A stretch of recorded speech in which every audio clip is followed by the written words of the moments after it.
यशवंत सिन्हा साहब, स्वागत है स्टेट पर हिंदी में। पश्चिम बंगाल में साहब बीजेपी बन गई है और ममता बनर्जी उखाड़ के फेंक दी गई हैं। बम्पर जीत हुई है साहब। और मोदी जी ने आज बड़े रुआब चुआब से, बहुत खुशी के साथ चढ़ वंदना की है पश्चिम बंगाल की जनता की। क्या कहना चाहेंगे साहब? मोदी जी, बीजेपी, अमित शाह साहब इलेक्शन जीत गए हैं। अब उल्टा लटका के सीधा किया जाएगा बंगाल में, और किसको किया जाएगा? अब उल्टा लटका के सीधा किसको करेंगे ये तो मैं नहीं बता सकता हूं अभी। लेकिन मैं इतना जरूर कहना चाहूंगा कि बंगाल में चुनाव में इन्होंने जो धांधली शुरू की, एसआईआर से लेकर चुनाव के दिन और नतीजे जब आ रहे थे, काउंटिंग हो रही थी, उस दिन भी उसका दूसरा मिसाल पाना मुश्किल है हिंदुस्तान के चुनावी इतिहास में। ममता ने सही कहा कि वो हारी नहीं है, हराई गई है। और इन्होंने जो अब प्लानिंग की है ना, मुझे ये लगता नहीं है, मेरी जानकारी है कि लोकसभा के चुनाव में बीजेपी 303 से 240 सीटों पर आ गई थी। लोकसभा में बहुमत नहीं मिला था और बैसाखी वाली सरकार बनाने के लिए, चलाने के लिए ये लोग मजबूर हुए थे। तो उसी समय बैठकर इन लोगों ने एक प्लानिंग की, और उस प्लानिंग का मकसद ये था कि अब हम कोई चुनाव इस देश में नहीं हारेंगे, चाहे प्रदेश का हो चाहे देश का हो।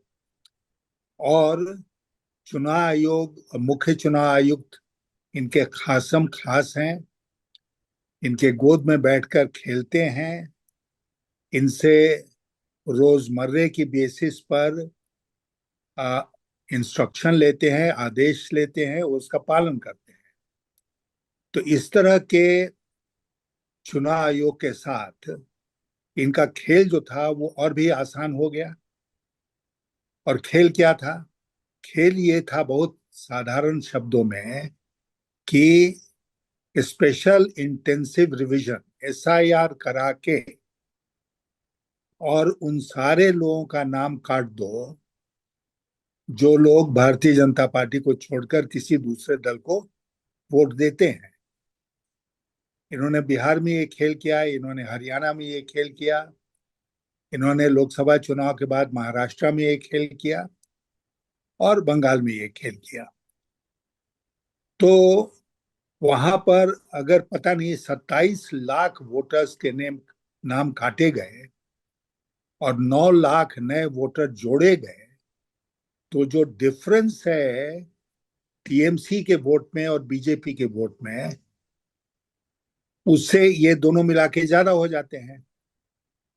तो इससे स्पष्ट जाहिर है कि इन्होंने उन सब इलाकों में वैसे जितने नाम थे उसको एसआईआर के माध्यम से हटा दिया,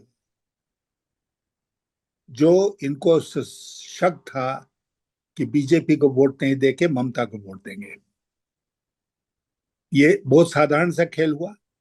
आपको वो खबर अखबारों में भी आई है कि एक सज्जन गए जो जुडिशियल रिव्यू अथॉरिटी बनी थी उसके पास, जिसके जज साहब ने अभी इस्तीफा दे दिया। 27 लाख वोट काटे गए थे, उसमें 200 से भी कम वोटों के बारे में उनका फैसला आया। लेकिन एक व्यक्ति खुशकिस्मत था, उसका नाम फिर से शामिल हो गया वोटर्स लिस्ट में, और वो चुनाव भी लड़ा और चुनाव लड़के जीत भी गया, विधानसभा में पहुंच गया। तो अगर मान लीजिए कि उसका फैसला नहीं हुआ होता, जैसे लाखों लोगों का नहीं हुआ, तो वोट देने की बात छोड़ दिए, वो चुनाव भी नहीं लड़ सकते थे। तो ये इन्होंने इसी जो ये सिस्टम है, इसको इन्होंने परफेक्ट किया है। और मैं बिल्कुल स्पष्ट शब्द विपक्षी दलों को कहना चाहता हूं कि इसी मुख्य चुनाव आयुक्त के साथ और इसी सरकार के साथ, इसी मोदी और अमित शाह के साथ अगर वो कहीं पर भी चुनाव लड़ना चाहते हैं जहां पर कि भारतीय जनता पार्टी जीतना चाहती है, तो वो जीतने से भारतीय जनता पार्टी को रोक नहीं सकते। भारतीय जनता पार्टी तमिलनाडु का चुनाव नहीं जीत सकती थी, तो इसलिए वहां पर तो वो दूसरा खेल कर रहे हैं, आप देख ही रहे हैं। भारतीय जनता पार्टी केरलम का चुनाव नहीं जीत सकती थी, तो वहां पर वो खेल कर रहे हैं, वो आप देख। वहां पर खेल उतना नहीं हो रहा है, लेकिन फिर भी जो कर सकते हैं वो कर रहे हैं। तो बंगाल में इन्होंने वही खेल किया। और बंगाल का चुनाव, मैं ममता बनर्जी से पूरी तरह सहमत हूँ, राहुल गांधी से पूरी तरह सहमत हूं कि बंगाल का चुनाव उसी तरह लूटा हुआ चुनाव है जिस तरह ये बाकी चुनाव को लूटते रहे हैं। साथ साथ मैं ये भी कह दूं कि बड़ी बात होती है एंटी इनकम्बेंसी था। 15 साल से ममता बनर्जी वहां चीफ मिनिस्टर थी। एंटी इनकम्बेंसी, एंटी इनकम्बेंसी केवल गैर भाजपा शासित प्रदेशों में ही होती है। भाजपा तो पता नहीं कितने दशक से गुजरात में शासन में है, वहां एंटी इनकम्बेंसी नहीं लागू होती है।